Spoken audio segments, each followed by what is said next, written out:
This is Tornado Preparedness Week, and what happens today is we have a drill and we're supposed to reenact what we would do if we heard the sirens that would tell us that there's a tornado on the way. People staring, people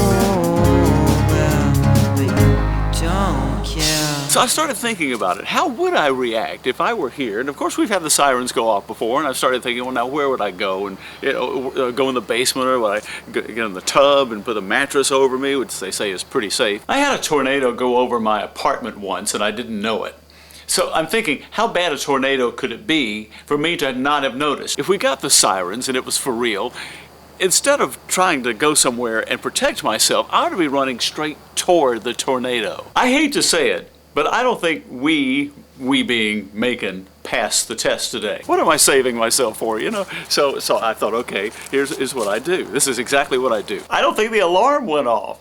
Part of this preparedness is you hear the alarm, and then when you do, you're supposed to go and do what you would do if this were an actual emergency. In my defense, I was listening to Jimi Hendrix with headphones on and really didn't notice. I noticed it got a little darker, and I was looking outside and I thought, well, all right. Now, if I find out that other cities didn't sound their alarms either, I really want to know why. Because if you're going to test a system, you need to test the alarms. And if the excuse you give me is, oh, it may scare the citizens, tough! It's a tornado! I noticed that, it looks a little darker outside.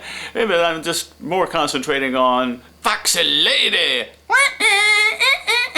Let me just put it this way. We have our own groundhog, Beauregard Lee. We don't pay any attention to Puxatony Phil. So we want to know from our own groundhog what's going to happen. And Beauregard Lee has told us that we're going to have an early spring.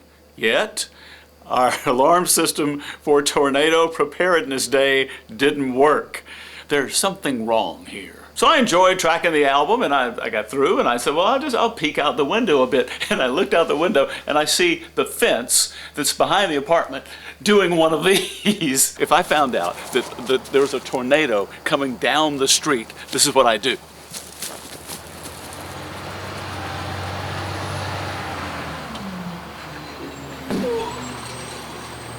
I didn't feel good. I don't know if this was the thing to do, but the first thing I did was I went and I opened the front door to look outside to see what was going on. Well, the street wasn't gone, but I noticed that my neighbors were doing the same thing. Hi neighbor, how are you? They were old. They're probably the age I am now. Are you all right? You know a tornado came down this street. Say what? It may be Macon. Just hear me out. It may be that every siren that was supposed to sound did so all over the state of Georgia except Macon. They want us gone. Most people, if they had found out that this had happened, might have been a little shaken, but not me. I've immediately thought to myself, well, I have been wanting to move. And when you learn that a tornado has come so close to where you live, your next thought is, if it blew me away to another state, I'd have to get my return address on my Christmas cards redone.